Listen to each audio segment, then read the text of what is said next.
Hello, today I'm going to tell you a little bit more, or a little bit, maybe a lot, about the Malbec grape. A grape that people, it's not so famous maybe as the Cabernet Sauvignon or the Chardonnay, but it's maybe one of the 25 most important grapes in the world.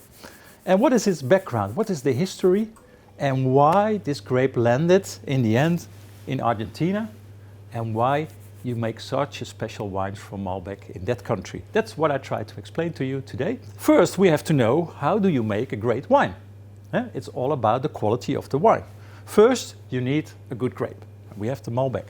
Then you need a good place where the wine grows, where the vine grows and makes the grapes. So the place, it's the sunshine, it's the rain, it's the climate, it's the soil. Very important. Then we have the people. You need the right winemaker, the right viticulturist who gets the best out of these grapes. And in the end, it's all about peace. The last P is the proof that you make a great wine. And that's how you taste the differences in between the wines. Sometimes you even have to have an extra P, that's patience, because sometimes wines need to age. Okay, so in a nutshell, that's what I'm going to tell you today. Let's go to history first. Malbec is a grape that comes from France. And in the old days, it was in the Bordeaux area. You know, the famous Bordeaux area of France where they make the Grand Cru wines. Malbec was a part of it. But something happened in the past. Around 1900, diseases came from America to Europe. And the European vine, the Malbec, was not well prepared for that. It was vulnerable. Even all vines were vulnerable, so we had to replace all the vines because of a louse, the phylloxera louse in the soil that was eating the roots of the plants. So they had to replace all the grapes in Europe. And also, at that moment, they found out that Malbec was very vulnerable to new diseases, fungal diseases. And in the end, it resulted that Malbec was replaced by a grape called Merlot, which you know, I guess, and which became a very big spreaded grape around the world. So it was a downside for Malbec in France. But something else happened in between, even before. In 1853, Mr. Pouchet, an agronomist from France, brought Malbec to Argentina to find out which grape varieties would be perfect for Argentina. He founded a school on 17th of April, 1853, and that day, 17 April, is Malbec World Day worldwide nowadays. So a Frenchman took the Malbec to Argentina. That's the history, how it arrived. But in Argentina there were ups and downs too. In, let's say, the 50s, 60s, there was a little bit of crisis. So they replaced Malbec for other varieties that yielded better, but had lower quality. But from 1970, 1980, they wanted to start exporting wines, and they found out that a Malbec was a great wine.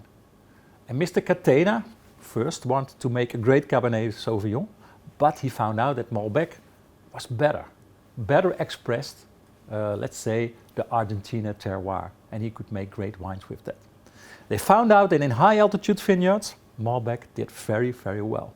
So let's say it had ups and downs in Argentina too, but we're definitely on the upside now. There's a lot of Malbec planted the last 10, 20 years in Argentina. We are now around 44,000 hectares in Argentina, and we came from maybe 10 years ago 25,000 hectares. So it's the fastest growing grape in Argentina. In the world, if you see that almost 77% of all Malbec is in Argentina, maybe these days it's already 80%, because it's still growing there. There's a little bit of Malbec still in France, 12%, not a lot. A little bit in Chile, our neighbor, the neighbor of Argentina, maybe 4 or 5%. So most of it is concentrated in Argentina. We can call it an Argentina grape now, maybe. Okay, now I'm going to tell you why it's so good in Argentina. A plant needs a place. A soil, sunshine, climate should all work together to make a perfect wine. In Argentina, we have very special conditions. Argentina is a perfect country in that sense that close to the mountain area, close to the Andes, it's very dry. And that means, and it's very warm. That means that the plant gets good ripe. The Malbec needs heat and to get good ripe. You have cool nights. That's also to keep the acidity in the wine. And you have a lot of sunshine. And that means that the color of the grapes get very dark and blue, rich color, soft tannins, so easy to drink wines. And I already told you, not a lot of diseases. And perfect conditions close to the mountain area in Argentina. And also we have different altitudes. So you can make a game. You can place them on higher levels or lower levels and you get different styles of Malbec. So it also explains the diversity of Malbec. So is it a perfect place for Malbec? Yeah, I guess so. I'll explain it a little deeper. What's the altitude doing with a wine? Because in Argentina we can go, for instance in Mendoza, from 800 meters altitude to 1400 meters altitude. It's every 100 meters, it's 1 degree cooler. So it's like traveling from the south of France to the middle of France. And that means you get another climate, you get another expression of the grapes. Grapes from higher altitudes are slowly ripening, get more structure, better tannins, better acidity, more elegance, not overpowering, good structure and aging. So all the highest quality Malbecs you will find in the higher vineyards, starting maybe at 1,000 meters, like in central Mendoza, and going from Agrelo to the high altitude vineyards in Uco Valley. Higher is cooler, but also higher means more sunshine. You are closer to the sun, you get more sun intensity, and the grapes get more color. So that's also working for the Malbec very well. You even get special aromas. Wine from high altitude Malbecs you can recognize by more flowery aromas. And that just comes from the higher altitude and the sunlight. Also, another aspect of the place is the soil. And as you can see, this one is from Valle de Uco. It's a stone, it's a cobblestone. You have a lot of cobblestones over there. Took me some effort to get this on the plane, but I have it here in the Netherlands. These soils in Argentina, they're very special. They're very dry, which means the plant has to survive, has to fight for its life, more or less. And that means he puts all his efforts to get grapes, because the grapes are his survival. It's the next generation.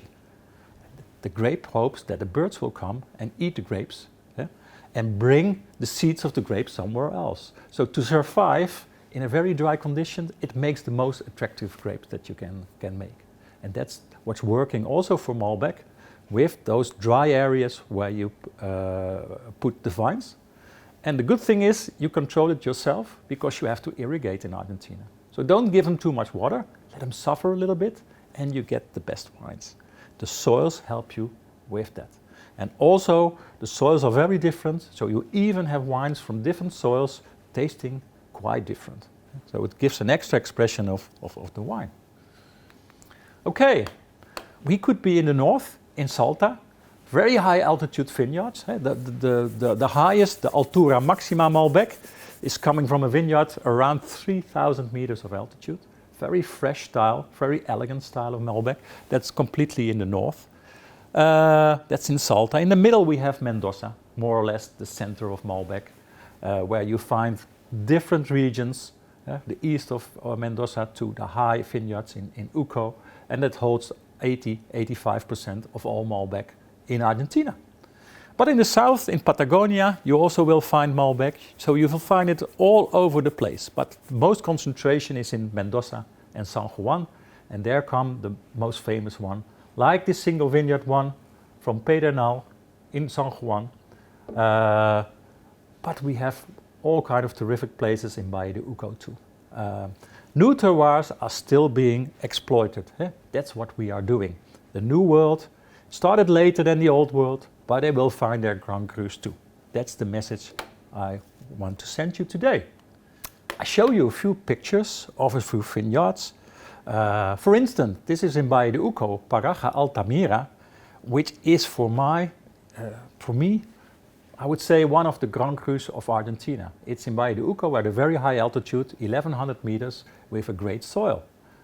It's called Piedra Infinita, so there are a lot of stones in the soil, you can imagine, but also different stones with different taste. Another one close to that is Gualtayari or San Pablo. all these vineyards, I show you some more, you find new plantings and new places to grow new vines to find new wine styles. Yeah? And that makes Argentina and Malbec a great marriage.